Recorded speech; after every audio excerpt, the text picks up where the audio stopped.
Hey, y'all, what's up?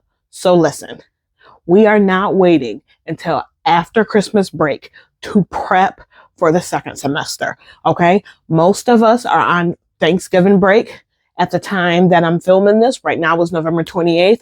So we have that chunk of time that's the worst in between Thanksgiving break and our Christmas break.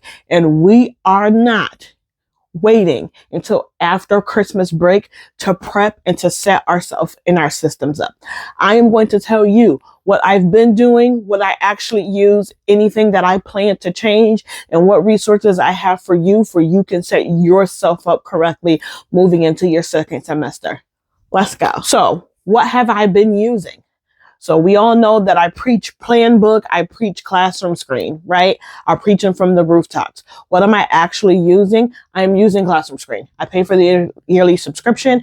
I use that daily in my class. What I'll do is I'll post a screenshot or pictures from up there of what my classroom screen looks like at school, what I do for my kids. And I have one workshop, one for me, one for my coworker, and then we have one page for each day of the week. Planbook. Am I paying for Planbook this year?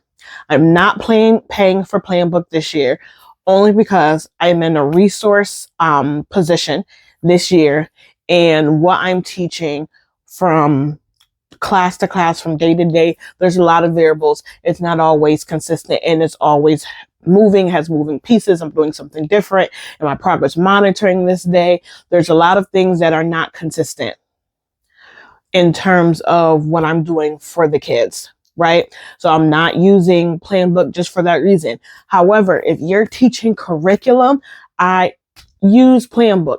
If I had a consistent schedule of me doing the math or the reading curriculum or the behavior curriculum, that I would be using Planbook. But day to day, so many things changes, so many stuff happening. Are we on computers? Do I have an IEP? There's so many moving variables that get in the way of me using that resource to its full ability. Okay. It is still one of my resources that I scream to the rooftops. I highly, highly suggest that you look into it. What am I realistically using in the classroom? I have a Google Sheet where I log my service times. Am I getting the kids? Yes or no? What time of the day? That's how I set up. I can post a screenshot up here just so you can see how it looks. It's just basically the times of my schedule at the bottom. I open up each thing. I have the kid's name. I have a drop down. Are they there? Are they not there? Are they absent? Were they not in the room when I went to go get them? Was there testing? Whatever the reason, and I log it. That tab is open every single day. And then I have a master sheet. It's called my caseload, where I have my caseload, their names, their teachers, their teachers, their grades, their parents' contact. Have I written the IEP? When is the IEP? When is the eligibility day? I have I sent out the draft? Did I get the contacts? Did I get stuff from the gender teacher? I have on there the NC check-ins, the iReadies, the M class. I have on there is a whole spreadsheet. As I go through the bottom tabs, I have a tab for just everybody on my caseload and their service times. I have a tab for the service providers, their names, when they're available. That has been so useful for me, y'all, because I'm like, wait, who's the, how ya, when is the, so the service provider tab. If you do nothing else, make you a document for your service providers. And then for the progress monitoring, I have a tab down there for progress monitoring where I have a dashboard where I have all the kids on there and every goal. But then as I move to the side, I have their names on there, and then I can update the goal, the steps, and everything automatically calculates like that. I got that from a creator called Sheets That Teach. I'll tag her down below if I can. I'll put her stuff up there. I purchased that from her. Google Sheets is not my thing. Excel is not my thing. Like, I will create a pretty document in a second. I'll create a slide or a PowerPoint in a second. But Sheets and Excel aren't my thing. So usually when I have those, that's more than just the basics, I've got that from somewhere else. So Sheets That Teach, that is an awesome resource. I'll tag her stuff down below so you can find it, but I have merged that Google Sheet with my normal typical caseload stuff that I have, and mushed that stuff together. Those two sheets are the sheets that I have, the tabs that I have open daily. I use them 11 times a day, all the time. So as we're looking at first semester, right? Because now we're getting over there. We're getting it. Even if your semester ends like a couple of days after, like in January, because I know that's how some schools are. The semester doesn't end before Christmas break, it ends after. That's okay. We're reflecting on what did I set up in the beginning of the school year versus what am I using every day right now. I went through plenty of ways to log my service times. I had plenty of ways to keep up with my schedule and to log the service providers and to look at where's the mama contact, where's the daddy, what's the email, how did I send them the draft, did I write, when is the IEP due, now I'm clicking in the ECATs and I'm going through all of these several different things until I got to the point where, okay, this is everything I need on one document. And this is what I need that document to look like in order to best fit me. Now, that's the key. What do you need your document to look like to best fit you? That's the key. I need everything in the same spot. I have two documents because one is my service time and then one is everything else. And I didn't want more than the 11 tabs I got at the bottom of that spreadsheet, right? So that's why I have two, but I wanted everything in one spot. I tried the Canva AI thing to make it look cute. Then we do the website. I tried all of that stuff, right? To figure out what worked best for me. A Google Sheet with my tabs. I love how things automatically update. I click it on this page and then all of the rest of the pages change. Do I know how to do that myself? Absolutely not. Absolutely not. Y'all, I'm a teacher with Class Dojo. Not a teacher, a tutor. I'm a tutor with Class Dojo. And I made a Google Sheet because I needed a better way than saving invoices to keep up with my pay. Because you get a certain amount for subscriptions, you get a certain amount for trials, and like there's a no-show and all the stuff. I needed a better way to keep up with it than just trying to save emails. So the way I knew what I needed it to look like in my head, right? And I used ChatGPT. Hey, how do I set this up?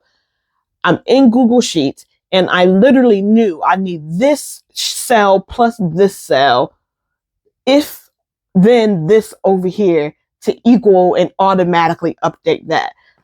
I don't know how to do that. I had to Google y'all, when I told you it took me forever to set it up because I was like, how do you, and every little thing I needed it to do in Sheets, I Googled and then I went back and it was a trial and error because it didn't always work. It literally took me forever to get the things automated because I want to be able to type in this here and then everything else does what it needs to do without me doing 50 different clicks. That's best for me. So with my Class Dojo pay scale sheet, it took me forever Googling how to do each step. When I got the document for Sheets That Teach, I hope that's right. I'm gonna pop it up. I hope that's right. Sheets That Teach, it's like literally you put in your class list and boom, everything else updates. You put in the goals and the steps and all the rest of the stuff does it on its own. The only critique that I would have for that particular resource is that she gives you 30 students and like that's the caseload you can have. I have more than 30 students. So I had to like duplicate the sheet and do 30 students on this and then all of the rest of my students on another one so that I had two. And I just linked them to the same document. So I'm only opening up one, like my two tabs that I need to work on. But since I know nothing about formulas and sums and count ifs and absolutes, I don't know nothing about that. I didn't know personally how to add extra students on the list and change the formulas to make everything do what it was supposed to do. And like, I emailed about it, didn't get a response, all of that. However, that's one critique that I have, because I got more than 30 kids. Okay. So for y'all who got 30 or less kids, I got more than 30 kids. I need more slots than that. So did I want to have to duplicate the sheet and now I have to worry about 2 of them instead of having 1 on everything? No, I didn't. However, that would bump my 5-star resource down to like a 4, a 3.5, or 4, because it's still an awesome resource for you to check out. So that is my first semester. Going into the second semester, what's not working? Is there anything that I need to fix?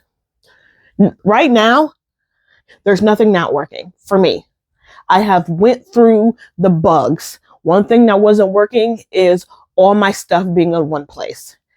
Because I had to look in eCats for this. I had to look in Infinite Campus for that. I have to go, who are the supervisors? I'm emailing people at our district and all of that different stuff. That wasn't working for me. That wasn't working. I needed all my stuff in one place. I figured out how to do that.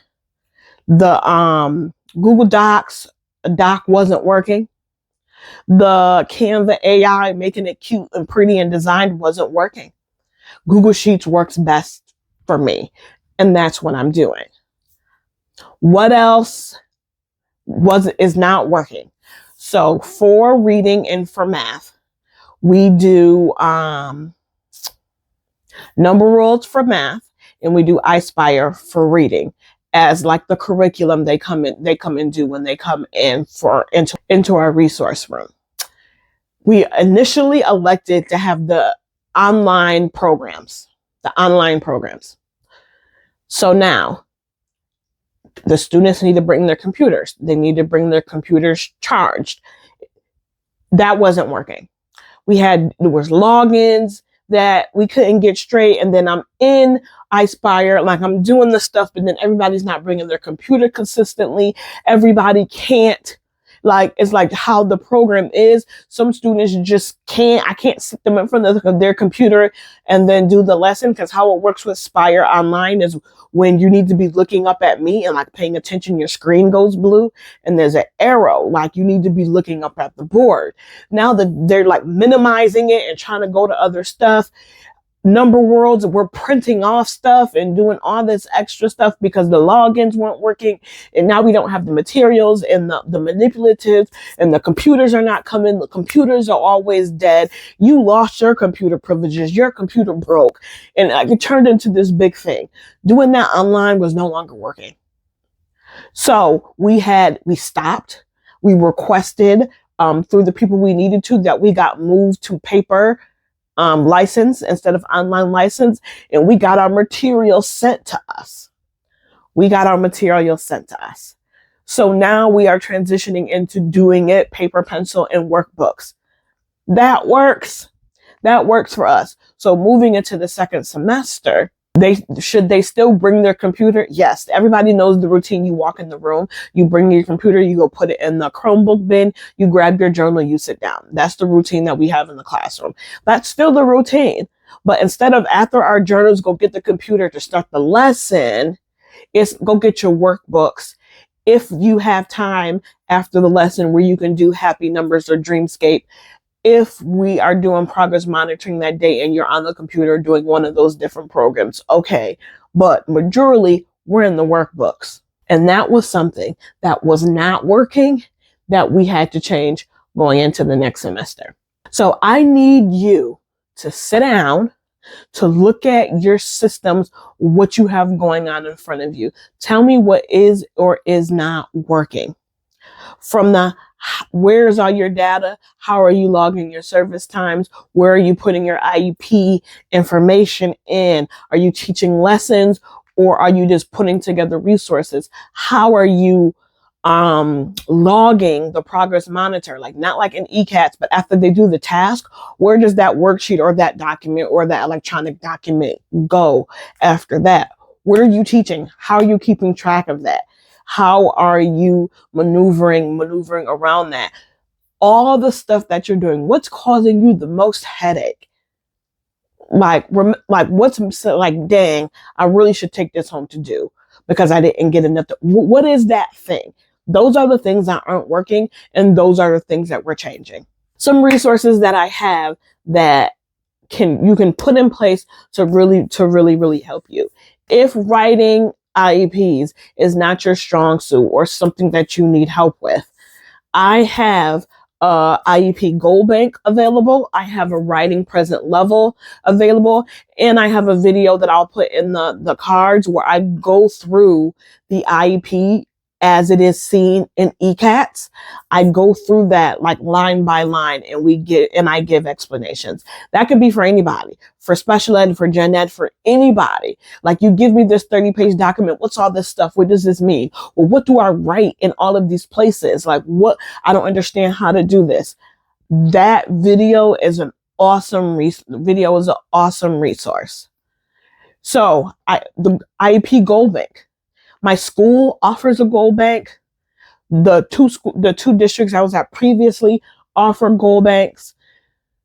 I've them put together over the years of me teaching my own goal banks. Put together, y'all, let's not reinvent the wheel. How many goals have we written? And how likely is it that more than one student will need that particular reading comprehension goal that you did? Now, I'm not telling you to copy and paste and every student is the same, because they're not. But having a reference point of goals that you can pull from and figure out, does it fit this student? Do or do I not need it to be adjusted? Because when we're writing goals, y'all, not only are we're doing SMART goals, but they should be aligned to the standards. If I have a third grader and I'm trying to write goals for them, my first question to myself is, what are the third grade standards and can they do that? If not, what are the second grade standards and can they do that? Oh, they can do this, so that my goal is for the third grade standard. If they still can't do the second grade standard, I'm going down to the first grade standard. Can they do that? If they can do that, then my goal is for the second grade standard. We're aligning our goals, our SMART goals, to the standards. We're not choosing 4, 5, 6 goals per present level. We ain't doing that, okay? We're not doing that. That's too much on them. That's too much on us. Ain't nobody got time for that. Choose 1 or 2. I have a document on how to write present levels, because they should be changing. Not completely, but there are some edits and adjustments you should be doing, whether or not there's progress, and stuff that should be written in there.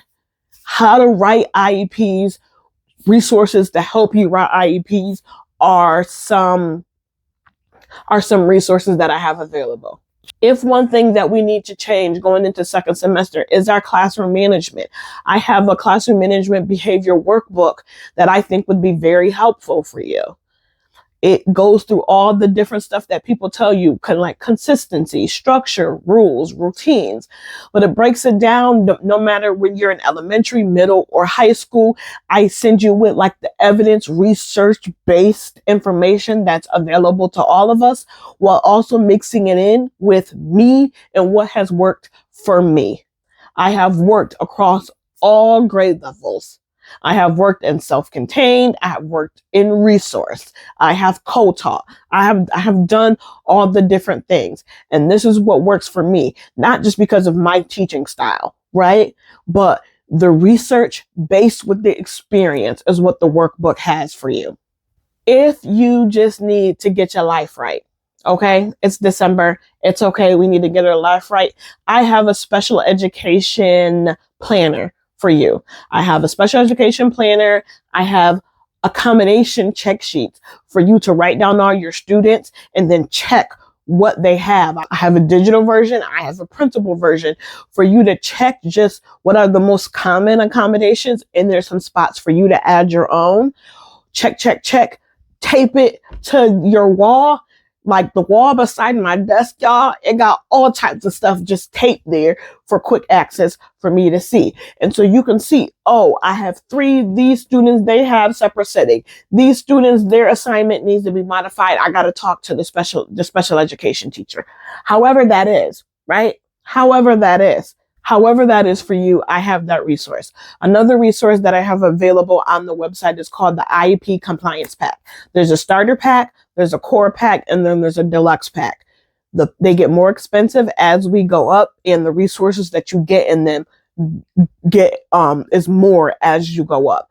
Go to the shop. I'll link it below. Take a look and see if that's the stuff you need to move forward, so that we're making things easier. Don't get a whole lot of stuff if you're not going to use it, if you don't think it's going to work for you. Remember, the first thing that you should do is, what did I do first semester? What is already not working for me? If you're like, Warren, all this digital stuff is not me. I need physical. I need to see the paper. Okay, that's the first step. You need to get resources that I have that are printable. Not all my resources are printable. It'll say printable, printable PDF, if they are.